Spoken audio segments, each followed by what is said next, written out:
नमस्कार साथियों, आपके अपने चैनल क्रिएटिंग मैथमेटिशियंस में आपका स्वागत है। साथियों, मैं आज के लेक्चर से GIC, PGT, LT grade exam के लिए बहुत ही इम्पोर्टेंट टॉपिक वेक्टर कैलकुलस की शुरुआत करने जा रहा हूं। आप इस टॉपिक के इम्पोर्टेंस इस बात से समझ सकते हैं कि पीजीटी 2021 में वेक्टर कैलकुलस के 7 क्वेश्चन और जीआईसी 2015 में इसके 13 क्वेश्चन आए थे। बट आपको मैं ये बता दूं कि जीआईसी 2015 में 120 क्वेश्चन थे, जिनमें से 13 क्वेश्चन इस टॉपिक के आए थे। अब 2021 में जो प्री एग्ज़ाम जीआईसी का होने वाला है उसमें 80 क्वेश्चन आने हैं, जिनमें मेरा आइडिया है कि 7 से 8 क्वेश्चन वेक्टर कैलकुलस के होने चाहिए। मैं इस पोर्शन को कुछ पार्ट्स में कवर करूंगा और मैं आपको विश्वास दिलाता हूं कि आप इन एग्ज़ाम में सारे क्वेश्चंस वेक्टर कैलकुलस के कर पाएंगे। तो आज के लेक्चर में हम डिस्कस करेंगे वेक्टर कैलकुलस के basic part differentiation of vectors पे। तो आइए शुरू करते हैं वेक्टर कैलकुलस। साथियों, मैं यहाँ पर सबसे पहले आपको इसकी कुछ बेसिक्स जो भी कॉन्सेप्ट हैं उनके बारे में बताता हूँ। आप इन्हें अवश्य देखें, फिर मैं इनके क्वेश्चंस पे आऊँगा। सबसे पहले आप देखिए कि स्केलर एंड वेक्टर फंक्शन क्या होता है। देखिए, स्केलर फंक्शन क्या है कि अगर किसी स्केलर क्वांटिटी t की इमेज किसी फंक्शन f के द्वारा हमको एक स्केलर क्वांटिटी मिल रही है, तो ऐसा फंक्शन जो है वो हमारा स्केलर फंक्शन होगा। जैसे यहाँ पे देखिए लिखा है f t equal to t square plus 2t+3। तो आप ये जानते हैं यहाँ पे जैसे कि अगर कहीं पे f x is equal to 2x+1 लिखा है, तो यानी कि x की इमेज 2x+1 है इस फंक्शन f के द्वारा। सेम यहाँ पर वही बात आती है कि t कोई हमारी स्केलर क्वांटिटी है, उसकी इमेज इस फंक्शन f के द्वारा t² + 2t+3 है। तो यहाँ पर देखिए कि स्केलर क्वांटिटी की इमेज हमको एक स्केलर क्वांटिटी मिल रही है, तो ये फंक्शन f जो है वो स्केलर फंक्शन होगा। अब वेक्टर फंक्शन देखिए क्या है यहाँ पर कि अगर हमें किसी स्केलर क्वांटिटी t की इमेज एक वेक्टर क्वांटिटी मिले, जैसे यहाँ पर देखिए कि एफ टी एक कोई वेक्टर फंक्शन है। यहाँ पे मैंने एरो लगाया है क्योंकि ये वेक्टर फंक्शन है। हो क्या रहा है यहाँ पे कि कोई t यहाँ पर स्केलर क्वांटिटी है जिसकी की इमेज देखिए यहाँ पर ये जो भी हमको मिली है वो एक वेक्टर क्वांटिटी है। तो यहाँ पर जो फंक्शन f है ये वेक्टर फंक्शन कहलाएगा। एक एग्जाम्पल इसका देखिए, जैसे कि F t equal to t² + 2tj + 3t+1 के हमने लिखा। तो यहाँ पर इस t की इमेज देखिए एक हमको वेक्टर मिली, तो यहाँ पे t की इमेज एक वेक्टर आ रही है, तो ये जो फंक्शन f है ये वेक्टर फंक्शन होगा। इसके ऊपर हम एरो इस तरीके से लगाएंगे और स्केलर फंक्शन के ऊपर देखिए यहाँ पे एरो नहीं लगाया गया है। ये आप जानते हैं कि स्केलर क्वांटिटी जो है हमारा एक रियल नंबर होता है, इसके ऊपर एरो नहीं लगाया जाता है, जबकि वेक्टर क्वांटिटी जो है उसके ऊपर एरो लगाया जाता है। तो आप समझ गए होंगे कि स्केलर फंक्शन और वेक्टर फंक्शन क्या है। अब हम आते हैं equation of curve in space. किसी कर्व की इक्वेशन स्पेस में क्या होगी, तो वो बताया गया कि r equal to f t is equation of curve in 3 dimension space. अब यहाँ पर देखिए कि r क्या है, r is position vector of any point on curve. जैसे पोजीशन वेक्टर यहाँ पर आप समझते हैं कि जैसे हम मान लेते हैं कि ये x, y और z एक्सेस हैं, कोई पॉइंट है, ये हमने मान लिया कि x, y, z ये कोई पॉइंट है, तो इसका पोजीशन वेक्टर इस तरीके से यहाँ पे ये शो होगा। मान लीजिए ये O है और ये A है, तो OA इसका पोजीशन वेक्टर होगा, ये यहाँ पर R है। तो R जो है वो कर्व के किसी पॉइंट का पोजीशन वेक्टर है यहाँ पर, और R की वैल्यू हम यहाँ पे लेंगे। अगर ये एक्स वाई जेड पॉइंट है तो ये x i plus y j plus z के हो जाएगी यहाँ पर, और इक्वल टू एफ टी। यहाँ पे टी का ये कोई फंक्शन है, तो यही मैंने यहाँ पे जो टी का फंक्शन लिया था वो ले लिया। अब मैं इसको यहाँ पे कंपेयर कर देता हूँ, तो x इक्वल टू देखिए t² आ जाएगा, आई के कॉफिशिएंट इक्वल ले लेंगे, ऐसे ही y इक्वल टू 2t आ जाएगा और z इक्वल टू 3t+1 आ जाएगा। तो ये जो हमको मिली यहाँ पर ये पैरामेट्रिक इक्वेशन ऑफ कर्व होगी। अब बाकी इसके बारे में ज़्यादा डिस्कशन हम लोग क्वेश्चन में करेंगे। क्वेश्चंस में कैसे क्या यहाँ पे हमें इसको यूज़ करना है वो आप क्वेश्चंस में देखिएगा। बाकी यहाँ पर फार्मूले हैं कि अगर कर्व के किसी पॉइंट पर कोई कर्व है, यहाँ मान लीजिए कि इसके किसी पॉइंट पर हमको वेलोसिटी निकालनी है, तो आप ये जानते हैं कि ये वेलोसिटी जो है वो उसकी टेंजेंट के अलोंग होती है यहाँ पर। तो वेलोसिटी v के लिए यहाँ पर ये हमारा एक वेक्टर क्वांटिटी होगी, v के लिए फार्मूला होगा dr/dt, यानी कि जो भी कर्व की इक्वेशन दी गई है उसको हम with respect to t differentiate कर देंगे। और एक्सेलरेशन के लिए फार्मूला है, एक्सेलरेशन भी हमारा एक यहाँ पर वेक्टर क्वांटिटी है, एक्सेलरेशन के लिए फार्मूला है d2r/dt²। वैसे dv/dt होता है उसी, यानी कि हम v को जब एक बार और डिफरेंशिएट करेंगे तो d2r/dt² आ जाएगा। तो ये एक्सेलरेशन के लिए हमारा फार्मूला है। एक्सेलरेशन भी हमारा जो है वो टेंजेंट की ही डायरेक्शन में होगा।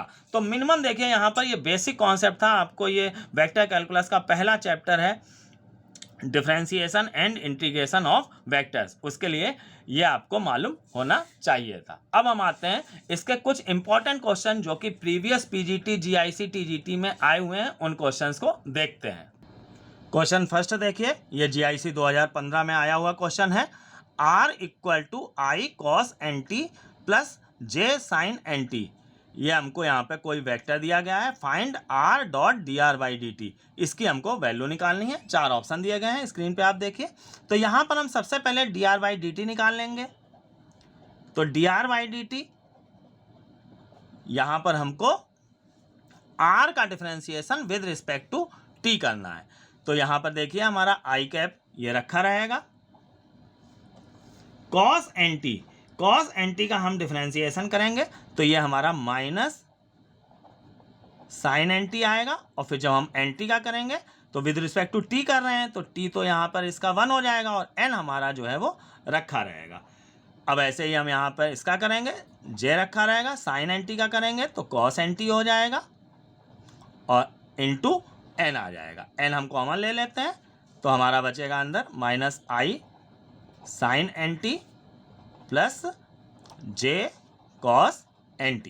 तो इस तरीके से ये हमारा dr/dt आ गया। अब हमको निकालना है r डॉट dr/dt। तो r लिख लेते हैं हम, देखिए यहाँ पर r हमारा है i cos nt plus j sin nt dot dr/dt ये है, देखिए n into minus i sine nt plus j cos nt। अब डॉट प्रोडक्ट हम लेते हैं आई के, n देखिए ये हम आगे रख देते हैं, कांस्टेंट है। तो इनका हम जब लेंगे आई के कॉफिशिएंट्स का मल्टीप्लाई करेंगे, जे के कॉफिशिएंट्स का मल्टीप्लाई करेंगे तो ये हमारा आ जाएगा माइनस का cos nt साइन nt, और जे का करेंगे तो ये साइन nt होगा ये, और इंटू cos nt। अब अंदर का देखिए ये हमारा जो है कैंसिल हो जाएगा। तो इस तरीके से इसकी वैल्यू जो है वो हमारी 0 आ जाएगी। तो यहाँ पर ऑप्शन डी जो है वो हमारा सही होगा। सेकंड क्वेश्चन पे आइए, देखिए टीजीटी 2013 में आया हुआ है। यहाँ पर क्वेश्चन है कि एक पार्टिकल है वो एक कर्व पर, जिसकी कि देखिए ये पैरामेट्रिक इक्वेशन दी गई है, इस पर उसका डिस्प्लेसमेंट हो रहा है, यानी कि मूवमेंट हो रहा है। तो उस पार्टिकल की वेलोसिटी क्या होगी? तो यहाँ पर सबसे पहले तो देखिए वेलोसिटी के लिए मैंने जैसे फार्मूला आपको बताया कि dr/dt होता है। तो सबसे पहले हमें यहाँ पे इस कर्व की इक्वेशन लिखनी होगी।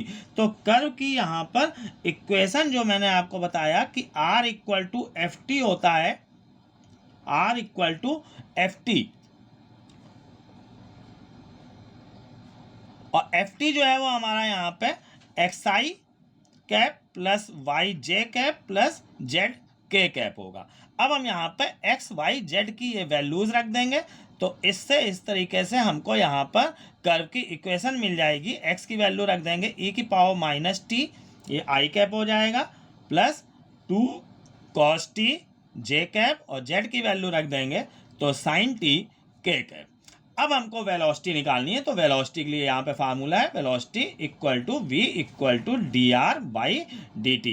बस अब हम यहाँ पर इसको with respect to t differentiate कर देंगे तो e⁻t का ये माइनस e⁻t हो जाएगा, i कैप इसका -2 sin t हो जाएगा यहाँ पे, j कैप और sin t का हमारा cos t हो जाएगा, k कैप यहाँ पर रखा रहेगा। यहाँ पे i j k जो है वो कांस्टेंट वेक्टर है, ये एक्स एक्सेस, वाई एक्सेस और जेड एक्सेस की डायरेक्शन में यूनिट वेक्टर होते हैं, या आप जानते होंगे। तो इस तरीके से हमारी ये वेलोसिटी आ जाएगी। तो हमारा ए ऑप्शन जो है वो यहाँ पर सही होगा। क्वेश्चन नंबर 3 पे आते हैं। देखिए, r equal to cos n t a vector plus sine n t b vector हमको गिवन है, और d r by d t cross r इसकी वैल्यू हमको निकालनी है। ये राजस्थान टीजीटी 2016 में आया हुआ क्वेश्चन है। अब यहाँ पर देखिए कि इसमें अलग क्या हो गया है कि यहाँ पे आई कैप जे कैप उसकी जगह ए वेक्टर और बी वेक्टर आ गया है, और यहाँ पर कुछ भी ऐसा अलग नहीं है। तो सबसे पहले देखिए, हम यहाँ पर जो हमको निकालना है उसके लिए पहले D r by d t निकालेंगे, फिर आर हमको गिवन है उसके साथ हम उसका क्रॉस प्रोडक्ट निकालेंगे। तो यहाँ पर d r by d t आप देखिए, इस आर का हम with respect to t differentiation कर रहे हैं, तो ये हमारा कॉस एन टी का minus n sine n t आ जाएगा। ए कैप हमारा रखा रहेगा यहाँ पे, साइन एन टी का ऐसे ही एन कॉस एन टी आएगा, और बी कैप हमारा बी वेक्टर रखा रहेगा यहाँ पे। अब हम यहाँ पे d r by d t cross r निकालते हैं। तो वैसे तो क्रॉस प्रोडक्ट की वैल्यू जो है हम निकालते हैं, एक डिटर्मिनेंट बनाते हैं 3 into 3 की, उसको सॉल्व करके निकालते हैं। वो अभी मैं आगे आपको नेक्स्ट क्वेश्चन में बताऊंगा। बट यहाँ पे देखिए कि आई जे के जैसे 3 जो वेक्टर होते हैं, यहाँ पे उसकी जगह ए और बी आ गया है, तो केवल 2 ही वेक्टर हैं, तो हम इसको सिंपली यहाँ पे क्रॉस प्रोडक्ट ले लेंगे, हमको डिटर्मिनेंट की जरूरत नहीं है। आप देखिए यहाँ पे d r by d T मैं लिख लेता हूँ। इसमें देखिए ये n कॉमन आ रहा है, तो n मैं कॉमन ले लेता हूँ बाहर, और d r by d t की वैल्यू रख देता हूँ minus sine n t a vector plus cos n t b vector, फिर क्रॉस। अब हमें यहाँ पर देखिए आर लेना है, तो आर लिख लेते हैं। आर हमारा है cos n t a vector plus sine n t b vector, n हमारा ये रखा रहेगा। अब देखिए ये हम यहाँ पे इस minus sine n t a vector का इन दोनों के साथ क्रॉस लेंगे, तो जब हम इसका इसके साथ लेंगे तो देखिए ए क्रॉस ए आ जाएगा। Sine n t cos n t तो रखा रहेगा, बट ए क्रॉस ए आएगा जो कि 0 होता है, ये हम जानते हैं। ए क्रॉस ए या बी क्रॉस बी 0 होता है। अब हम जब इसका इसमें लेंगे देखिए, तो ये हमारा आएगा minus sine square n t a cross b आ जाएगा ये। अब ऐसे ही अब ये कॉस एन टी बी का हम इन दोनों के साथ लेंगे, तो ये कॉस एन टी इसका ये हमारा हो जाएगा कॉस स्क्वायर एन टी, और बी क्रॉस ए आ जाएगा ये। और जब हम यहाँ पे कॉस एन टी बी का इस साइन एन टी बी के साथ लेंगे, तो फिर वही बात कि बी क्रॉस बी आएगा, तो ये 0 हो जाएगा। इसको मैं नहीं लिखता हूँ। तो इस तरीके से हमारा यहाँ पे इन दोनों वेक्टर का क्रॉस प्रोडक्ट आ गया। अब देखिए यहाँ पर कि ये बी क्रॉस ए है, यहाँ पर हमारा ए क्रॉस बी है। तो हम कर क्या सकते हैं यहाँ पर कि इसको हम यहाँ पर बी क्रॉस ए लिख लें, तो यहाँ पर इसका साइन चेंज हो जाएगा, मतलब कि ये हमको मिल जाएगा प्लस का साइन स्क्वायर एन टी, और ये हमारा बी क्रॉस ए हो जाएगा। और ये हम लिखा रहने देते हैं कॉस स्क्वायर एन टी, और ये बी क्रॉस ए। अब बी क्रॉस ए हमारा कॉमन आ रहा है, ये हम कॉमन ले लेंगे, तो बाहर बी क्रॉस ए आ जाएगा, और अंदर देखिए sine square n t plus cos square n t ये 1 हो जाएगा। तो इस तरीके से ये d r by d t cross r इसकी वैल्यू आ जाएगी। तो ये हमारा ऑप्शन ए जो है वो यहाँ पर सही होगा। क्वेश्चन नंबर 4 देखिए, ये पीजीटी 2003 में आया हुआ क्वेश्चन है। साथियों, मैं आपको बता दूं कि मैं पिछले 20 वर्षों के जितने भी क्वेश्चन जो भी टॉपिक मैं पढ़ा रहा हूँगा उनके सारे छांट के मैं आपके लिए लाऊंगा। कोई भी क्वेश्चन पिछले 20 वर्षों से जो भी आया हुआ होगा वो मेरे टॉपिक में नहीं छूटेगा। आप केवल इन वीडियोज़ को देखिए, पूरे यहाँ पे सारे क्वेश्चंस जो भी इन अध्यापक भर्ती परीक्षाओं में आए हुए होंगे, मैं इन सारे टॉपिक्स में कवर करूँगा, विथ कॉन्सेप्ट कवर करूंगा मैं यहाँ पर।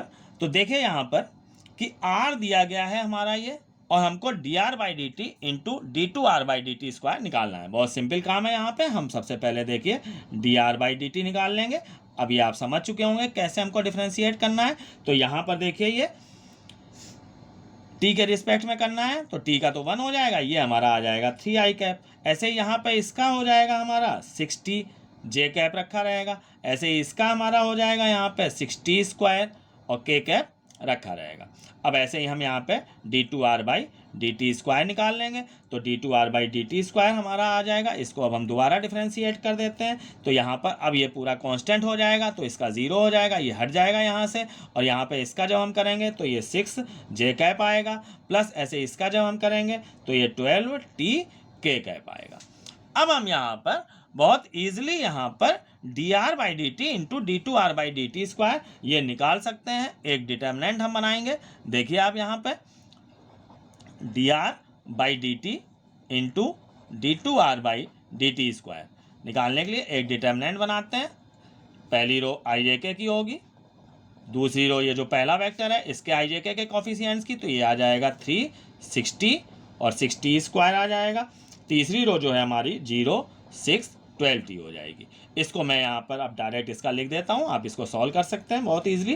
तो ये हमारा 18 इंटू 2 टी स्क्वायर आई कैप माइनस 2 टी जे कैप प्लस के कैप आ जाएगा। इस तरीके से ऑप्शन सी जो है वो हमारा सही है। क्वेश्चन नंबर 5 देखिए, पीजीटी 2021 में आया है, लेटेस्ट क्वेश्चन, ये बहुत ही अच्छा क्वेश्चन है, इंपॉर्टेंट क्वेश्चन। देखिए लिखा है ए particle moves along the curve. देखिए ये पैरामेट्रिक इक्वेशन दी गई है कर्व की, जैसा कि मैंने आपको बताया इस फॉर्म में इक्वेशन लिखी है तो वो पैरामेट्रिक इक्वेशन होगी। The component of acceleration at t equal to 1 in the direction i minus j plus k. देखिए यहाँ पर इस कर्व के किसी पॉइंट पर जो किसी पार्टिकल है कोई मूव कर रहा है, उस पॉइंट पर जो उसका एक्सेलरेशन है t इक्वल टू 1 पर, उसका हमको कंपोनेंट निकालना है vector i minus j plus के की डायरेक्शन में। तो देखिएगा मैं इसको पूरा यहाँ पर ढंग से डिस्क्राइब करता हूँ इस क्वेश्चन को। आप क्या करेंगे, सबसे पहले तो यहाँ पर कर्व की इक्वेशन आप लिख लेंगे।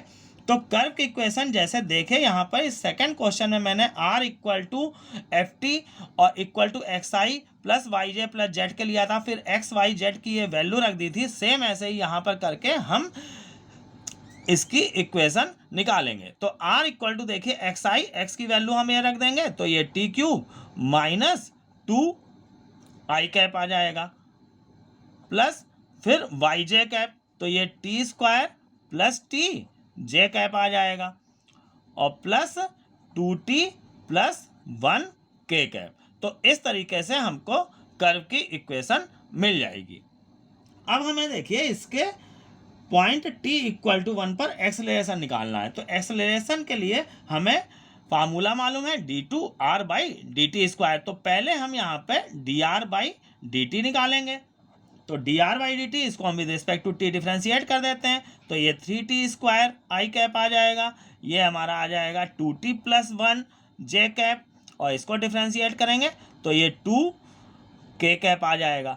अब हम d two r by d t square निकालते हैं, मतलब कि एक्सेलरेशन होता है d two r by d t square.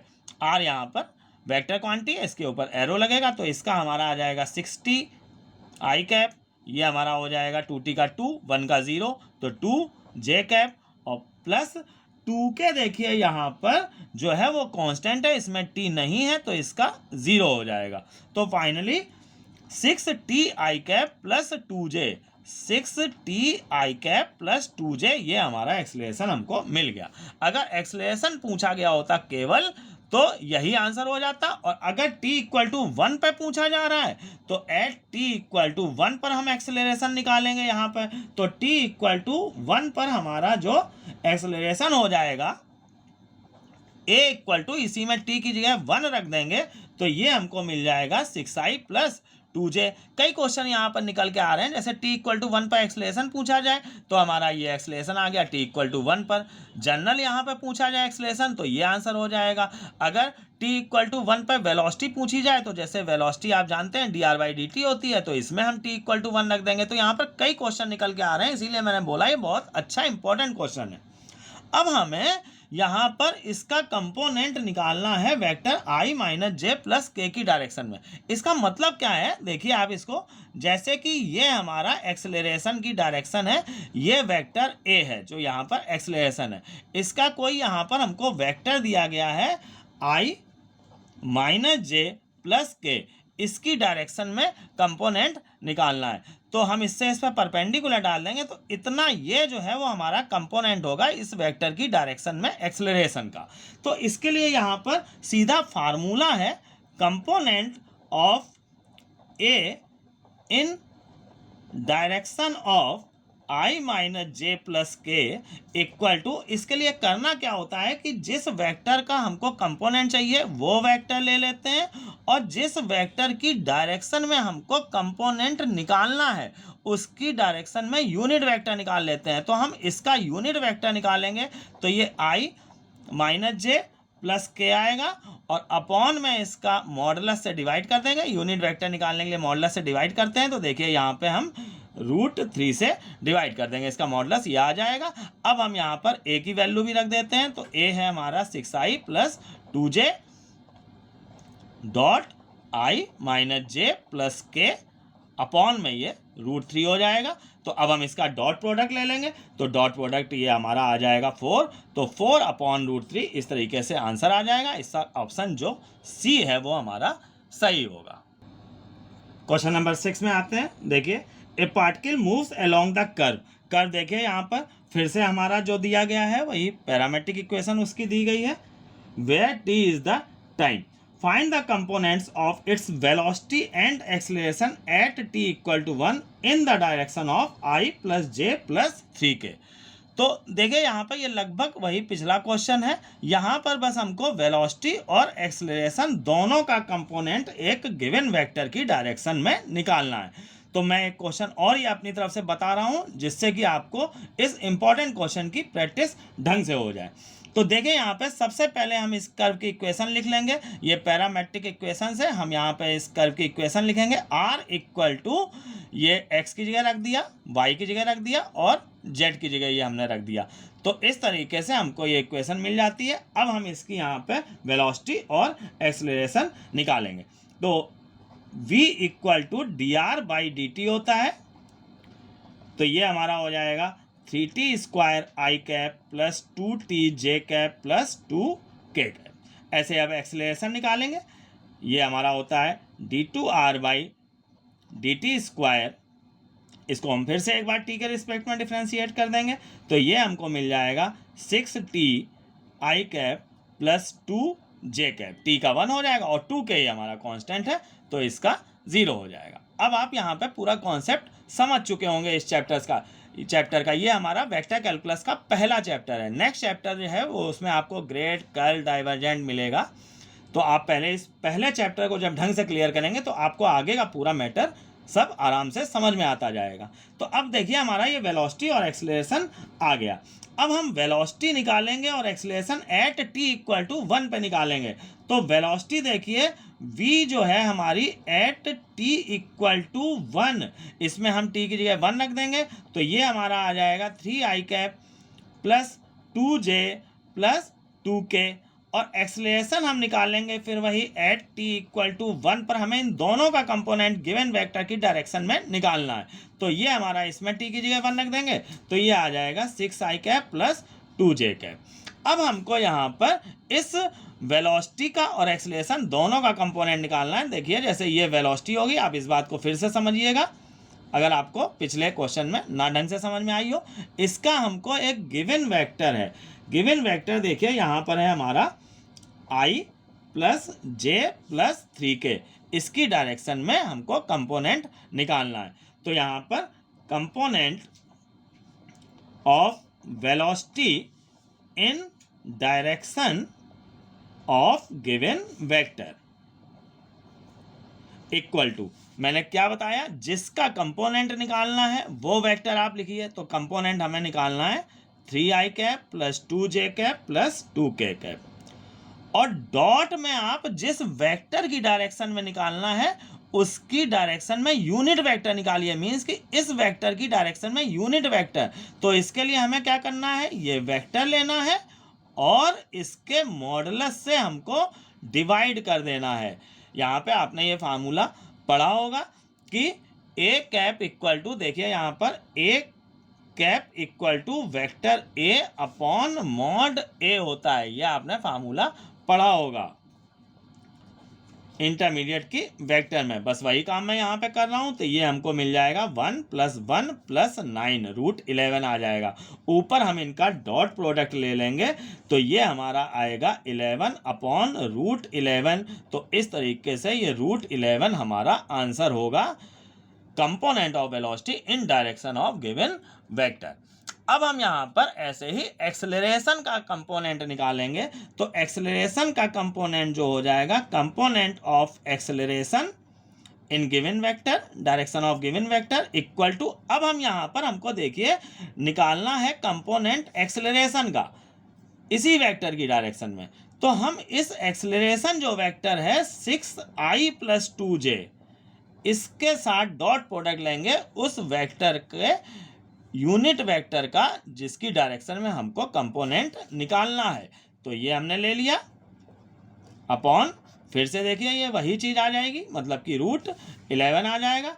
इसका जब हम यहाँ पर डॉट प्रोडक्ट लेंगे तो ये हमारा आ रहा है 8 अपॉन √11। तो इस तरीके से ये आंसर आ जाएगा। तो अब आप इन दो क्वेश्चन से ये कॉन्सेप्ट पूरा समझ गए होंगे कि कैसे हमको वेलोसिटी और एक्सेलरेशन का किसी वेक्टर की डायरेक्शन में हमको कंपोनेंट निकालना है। बहुत ही इम्पोर्टेंट मैटर था ये, बहुत ही इम्पोर्टेंट क्वेश्चन है ये।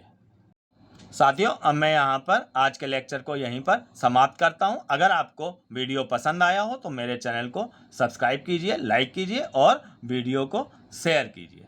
धन्यवाद।